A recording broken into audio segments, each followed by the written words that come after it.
Today we're going to change the windshield washer reservoir. It's right here on a 2013 Mercedes S550.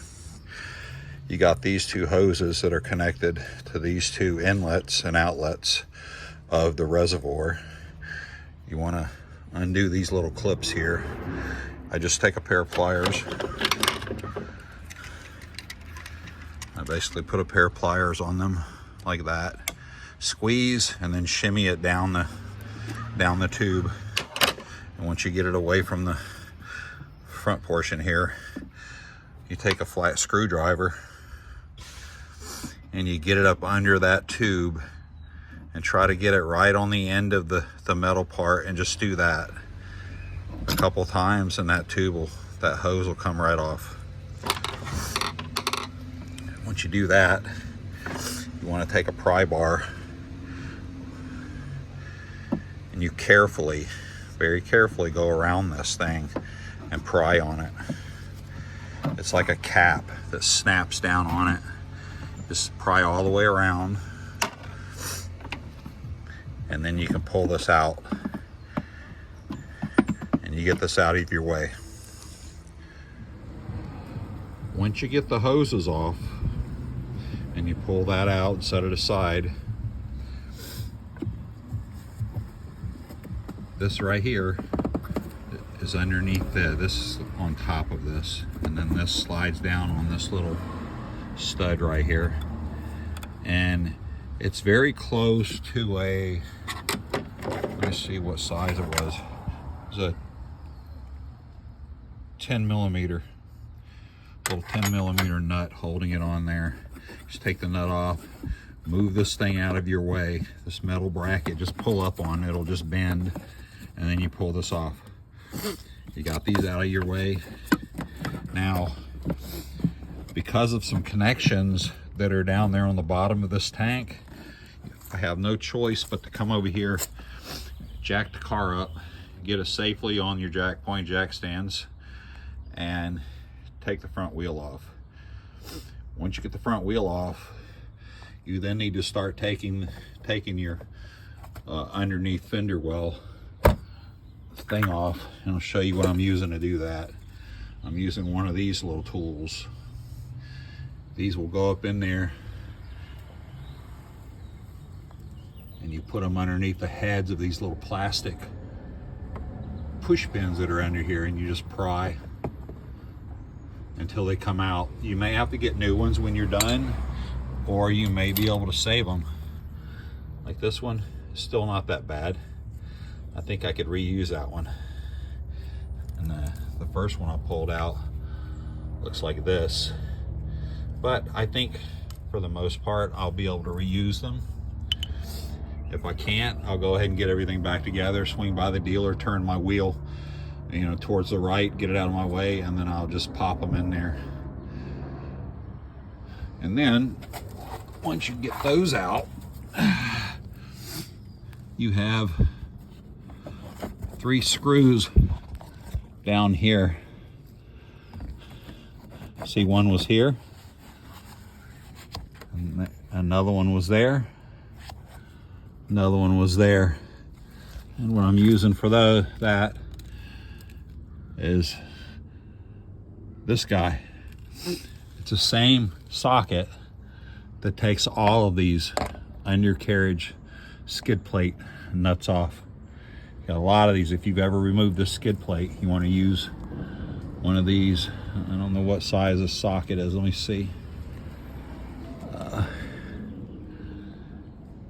This is a 5/16 socket on my screw gun.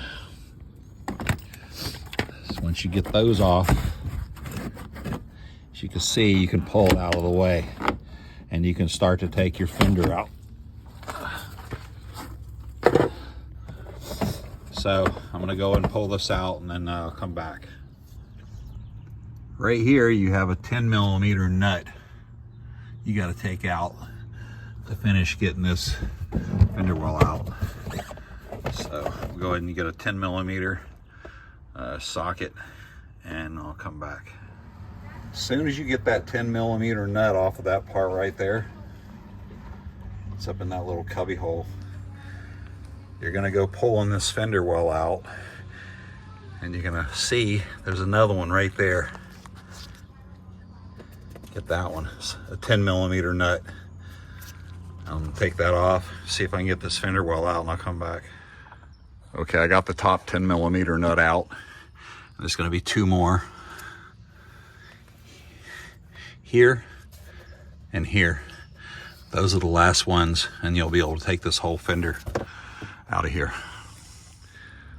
I have seen people do these windshield reservoir replacements without taking the fender well out, but you know, you risk breaking something here. You got a line right here that's plugged in the side of it, and it's kind of impossible to reach from the top.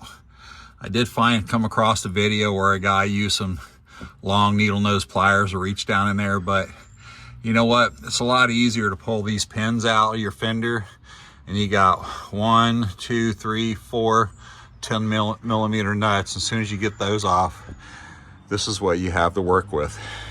You still have fender well back here in the back side, but you've only removed everything in the front. And as you can see the reservoir right here. You can see everything. You see this thing you have to pull out, and then I'm gonna pull that out, and I'll be back in a minute.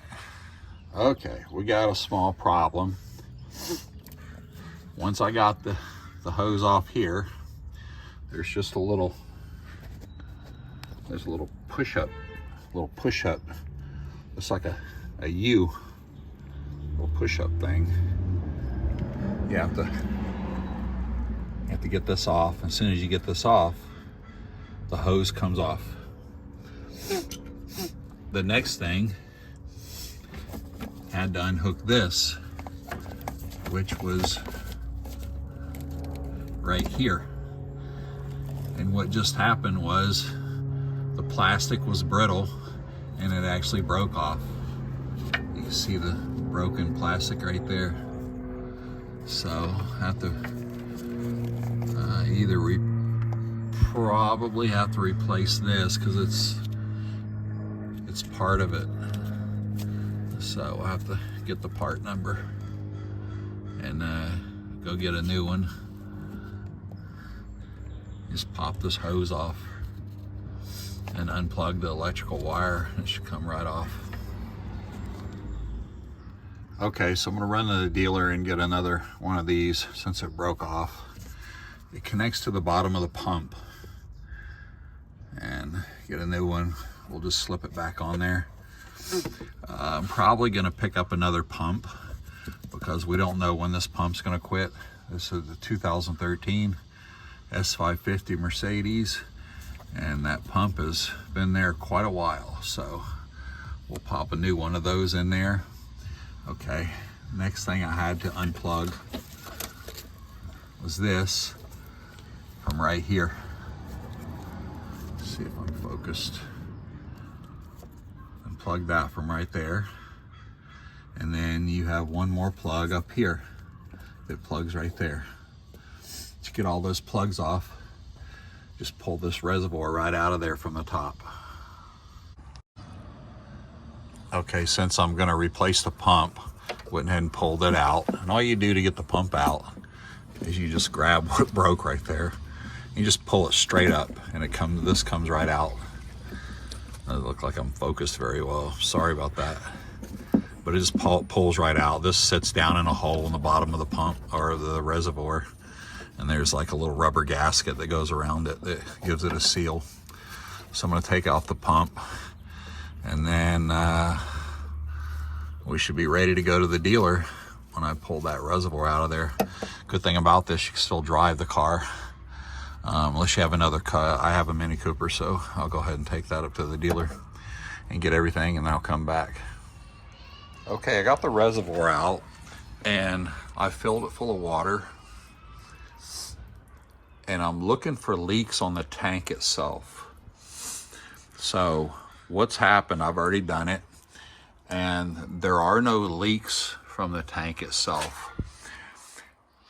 This is the piece that broke, and that was the connection that goes from the, takes the windshield washer fluid from this tank and sends it down the long hose up to the windshield jets that squirts the windshield. This pump is $45. This other pump on here, apparently this is the headlight washer pump. So I don't specifically wash my headlights with it. I don't know if I've ever even used it or not, so I'm not going to replace it. It's more than likely still works. It's $87, but I'm not concerned about any pump that washes the headlights. So I'm going to get this pump and then the hose that I took off. Let me show you that. I'll be right back. This is what broke off the small pump, and that basically what this is. It's an electrical component. See, it's got wires going up this hose, and it's got these two wires coming out of it. And what happened,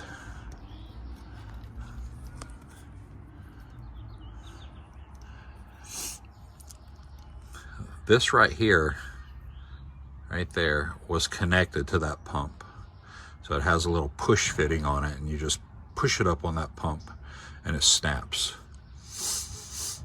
Since the plastic rotted, it broke off. That's where my leaking was happening. But this also broke here. These, you're not supposed to see these wires right here. It's supposed to be like that. It's supposed to be all one piece. So I'm going to replace this. And if you come up top,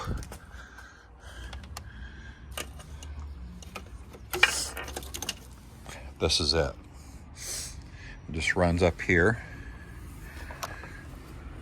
runs through here, all the way over to here, the hinge, and then goes up inside all of this on the inside of the hood and connects to the jets on each side of the windshield, which you have here and you have one over there.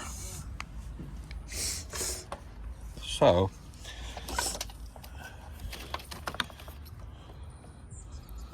since this broke right here and it broke right here, I'll just get a whole new assembly. I have to open up all of this and connect it to the jets. Hopefully the jets won't break, and then run it down through here, and then it'll just pop right on the side of that little pump on the reservoir, and we'll be in business. These two lines here that came off the top of your cap, these have coolant running through them, engine coolant. See, if you squeeze the coolant hose, watch, coolant comes out. That coolant goes down into the reservoir in that metal coil and heats that metal coil up. And then it's a swirly coil that goes down in the reservoir, and that keeps your washer fluid warm so it never freezes on you. So if you live in a place where it gets super cold and everything ices up, you want to make sure this is working. It's not a problem where I live, but so I really don't care if this portion of it's working or not. I would say that it is working, because all it's doing is the coolant is coming down one line, going down, coiling down that metal coil down inside the tank, and then it circles back to this line. It's just a big loop system that connected to the coolant. So I'll go ahead and get the new part, and I'm going to also get the new small pump that pumps the fluid, the washer fluid, from this all the way up to the jets on the windshield, and then I'll come back. Okay, getting this tube out of here. Remember, this is the part that goes to the small pump on the side of the reservoir that pumps your washer fluid up to the windshield. Comes all the way over to here, goes up in the hinge of the hood. You got to take this plastic piece off of here. It's pretty self-explanatory. You'll pull a couple of these things out to pull this up out of your way. Once you have this laying here, this is it. These are your jets. You see these blue squares? These are your jets. They're all the way across. So you'll just have to take all this out, get the new one, lay it back in there, and put this back up. Run it through here. Make sure you put another zip tie on it to hold it in place right here. Put it all back, all the way down. Let it hang down below. Get that reservoir, put it back down in here, and then you go down in the fender well and you plug it all back up. We'll move on to the next step when I come back. Okay, I got the new hose. The hose comes with jets attached to it that are back behind here. So this is just now snapped in. It's just these little snap things right here all the way across the top, and then you want to make sure you're on the little studs across the bottom where the nuts go. And then once I get all my nuts put back on, I'm gonna feed this over here through the hinge, put a zip tie on it. There's a place down here where you run it down below here, and then there's a piece I took off that like bridges it over the top of it, protects your air line and your new hose. I'm just going to run it down through here and then stick it down in there, so when I put the new tank in, I'll be able to get down there and connect it to the bottom of the tank.